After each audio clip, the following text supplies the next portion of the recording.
Israel की राजधानी यरूशलेम और उसका बीटा प्लस शहर तेल अवीव भले ही भारत की राजधानी दिल्ली से 5000 किलोमीटर दूर है, लेकिन वहां छिड़ी जंग का असर दिल्ली समेत भारत के कई राज्यों में दिख रहा है। भारत के अलग अलग राज्यों में यहूदी स्मारकों की सुरक्षा कड़ी कर दी गई है। दिल्ली, मुंबई, हिमाचल, राजस्थान समेत देश के कई राज्यों में अलर्ट है और यहूदी समुदाय से जुड़े स्मारकों एवं अन्य स्थानों की सुरक्षा कड़ी कर दी गई है। दिल्ली पुलिस इजराइल के दूतावास और राजनयिकों की कड़ी सुरक्षा में जुटी हुई है। पहाड़गंज के चाबड़ हाउस पर भी पुलिस मुस्तैद है, जहां बड़ी संख्या में यहूदी आते हैं। यही नहीं, इजरायली पर्यटकों की बड़ी संख्या हिमाचल प्रदेश, गोवा, मुंबई और राजस्थान के पुष्कर में भी जाती है। ऐसे में इन इलाकों में भी पुलिस को अलर्ट किया गया है।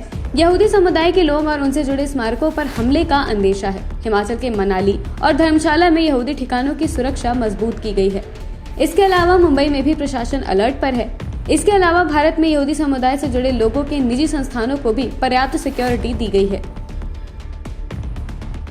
भारत में इजरायली ठिकानों, पर्यटन स्थलों और दूतावासों की सुरक्षा बढ़ाने के पीछे कई कारण हैं, जिनमें इन ठिकानों का पहले से आतंकियों के निशाने पर होना अव्वल माना जा रहा है।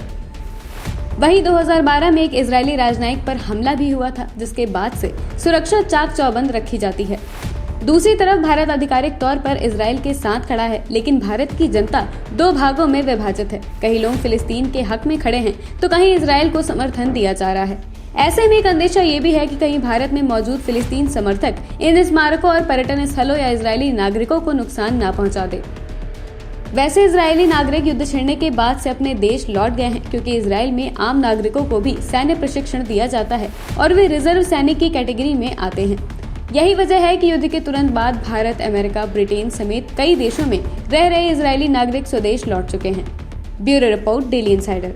यूपी और देश दुनिया की तमाम ताजा तरीन खबरों के लिए गूगल प्ले स्टोर से आज ही डाउनलोड करें हमारा तेजी से उभरता न्यूज ऐप डेली इंसाइडर।